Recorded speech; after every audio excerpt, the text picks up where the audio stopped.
Luke 18, 9 to 14, our topic this morning and next week will be the parable of the Pharisee and the tax collector. The parable of the Pharisee and the tax collector.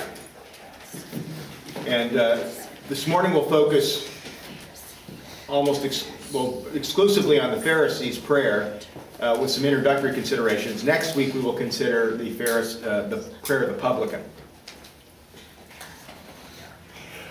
And he spake this parable unto certain which trusted in themselves that they were righteous and despised others. Two men went up to the temple to pray. The one a Pharisee, the other a publican. The Pharisee stood and prayed thus with himself, God, I thank thee that I am not as other men are, extortioners, unjust, adulterers, or even as this publican. I fast twice in a week. I give tithes of all that I possess. And the publican, standing afar off, would not lift up so much his eyes unto heaven, but smote his breast, saying, God, be merciful to me, a sinner. I tell you, this man went down to his house justified rather than the other. For everyone that exalteth himself shall be abased, and he that humbleth himself shall be exalted. Now the parable of the Pharisee and the tax collector shows us how two completely different views of salvation results in two very different kinds of prayer. This little parable speaks volumes about the nature of the gospel,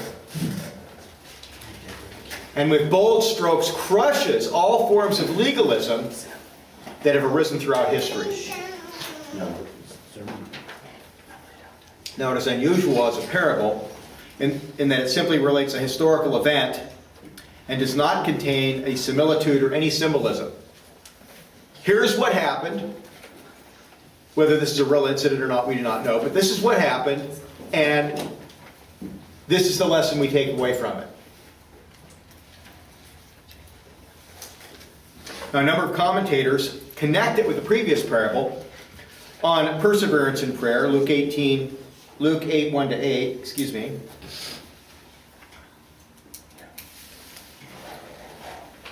saying that its focus is on the proper spirit in which we are to pray.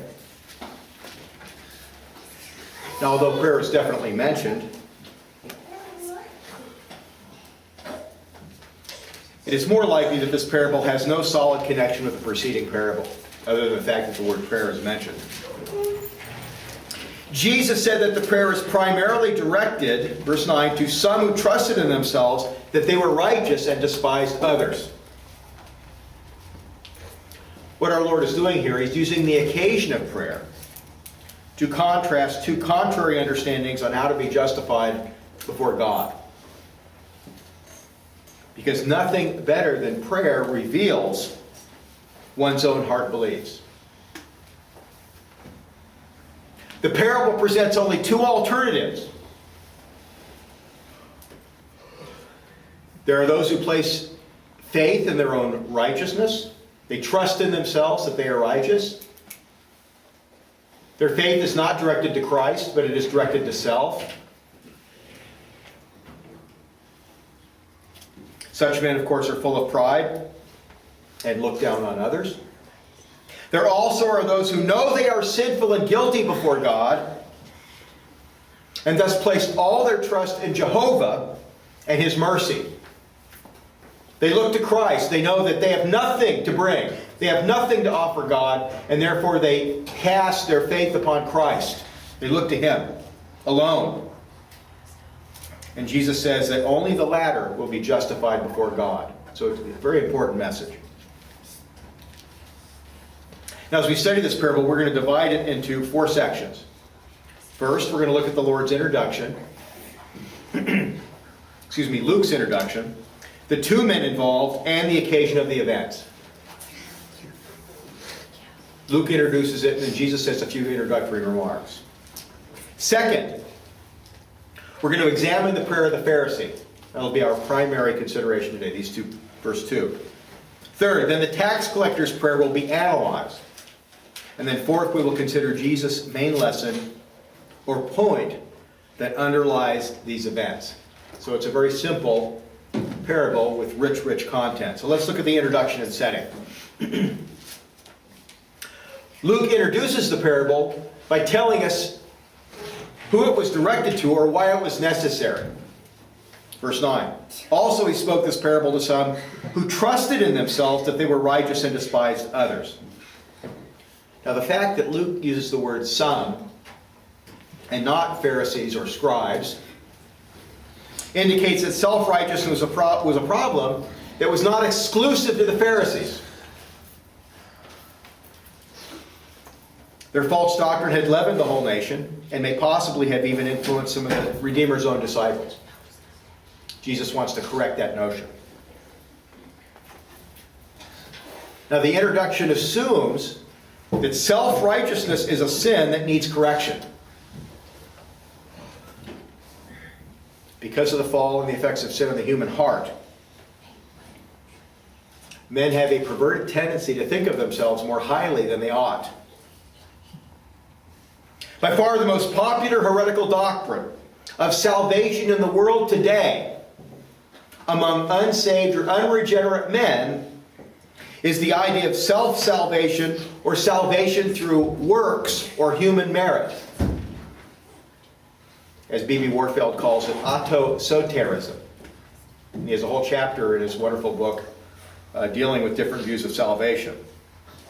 It is the heart of first century and modern Judaism. It is the heart of Islam. It is the heart of Roman Catholicism, the Eastern Orthodox churches, the Unitarian cults, for example, Jehovah's Witnesses, Mormonism, the Federal Vision, and yes, even Arminianism, to an extent. This makes this parable exceptionally important and precious. You're going to be in one of these two classes. You're going to either be self-righteous, looking to yourself in some way, or you're going to be like that publican. Now, it is noteworthy that Luke does not simply speak of a claim to righteousness, or a claim of righteousness, but that they trusted in their own righteousness. The Pharisee. They believed they were as holy as the moral law of God required. God's law says I must do this, and I've done it from A to Z. I am righteous. They had a confidence in themselves before God, and not only had a high opinion of their own righteousness, but they depended upon the merit of it whenever they addressed God. God, I don't appeal to Jesus Christ. I don't appeal to your mercy. I don't appeal to your grace. I appeal to myself. Look at me. Look at my righteousness. You have to take account of me because I'm so righteous and holy.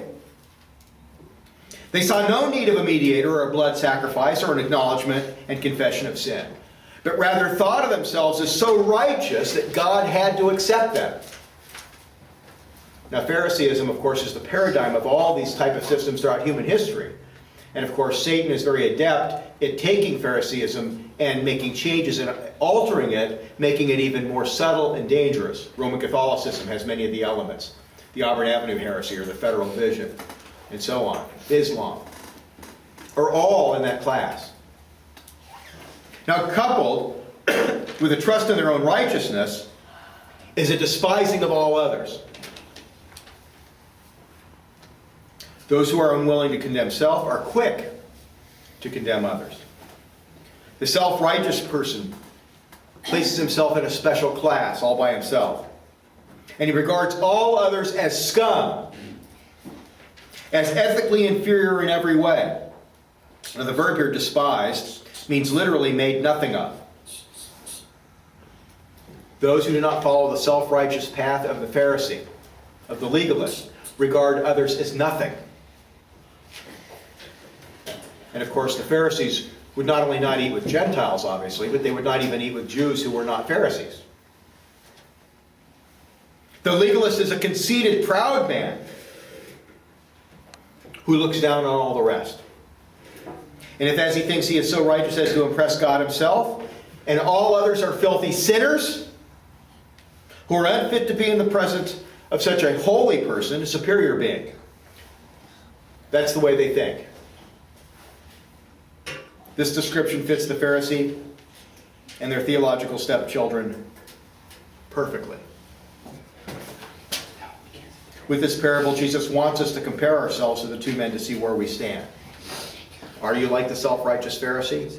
Or do you pray as the publican? Is your theological outlook, your theological paradigm, that of the Pharisee or that of the publican? All professing Christians also must guard themselves from a Pharisaical spirit. Now, the two main characters in the story are a Pharisee and a tax collector. And these two men are the perfect choice. They would have been regarded in Jewish society as polar opposites.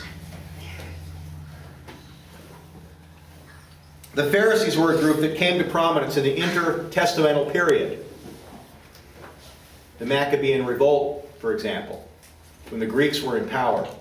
After Alexander the Great died, he divided his very large kingdom between 4 sons, and one of the sons took Palestine and Syria and other areas. And they tried, the Greek policy was to basically change the cultures, the nations they were in, and make them more Greek.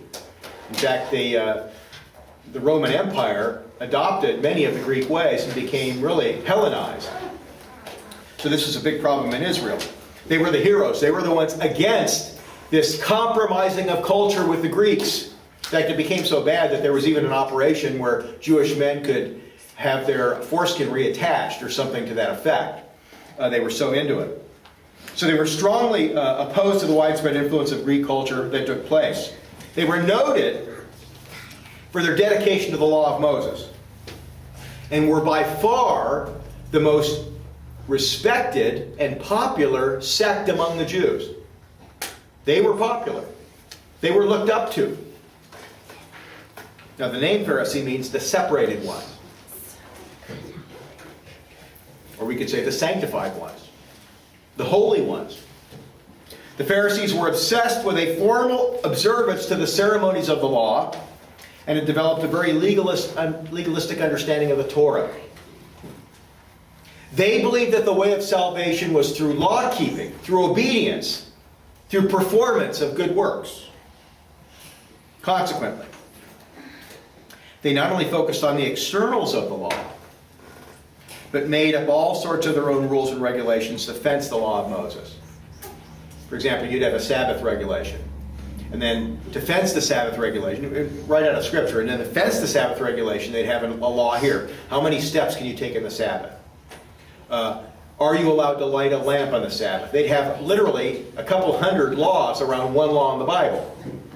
And thus, today, even today, an Orthodox Jew in New York, somebody forgot to turn the lights on the day before the Sabbath, the Jewish Sabbath, and they had to wait for a Gentile to come by so they could ask the Gentile to turn their lights on, to walk over and turn the light switch on. So it still is in effect, these ridiculous laws. They were the chief opponents of Jesus in the Gospels, and they were the chief opponents of the Gospel when this parable was spoken. They were a very proud and self-righteous group of people. So that's the Pharisees. Now keep in mind, they were very highly thought of by the Jews at this time. The publican or tax collector was the opposite end of the spectrum in Jewish society. They were the collaborators with imperial Rome, and they made most of their money through fraud and coercion. Here's your territory. Soak them for as much as you can. If you have to lie, if you have to threaten, go ahead. The Jews viewed them as nothing more than thieves and gangsters.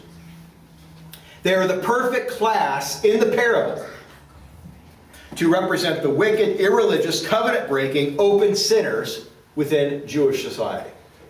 So these are the two characters. In this scene, both men go up to the temple to pray. Since Jerusalem stood on a hill, to go up is the verb Jews would use in such circumstances.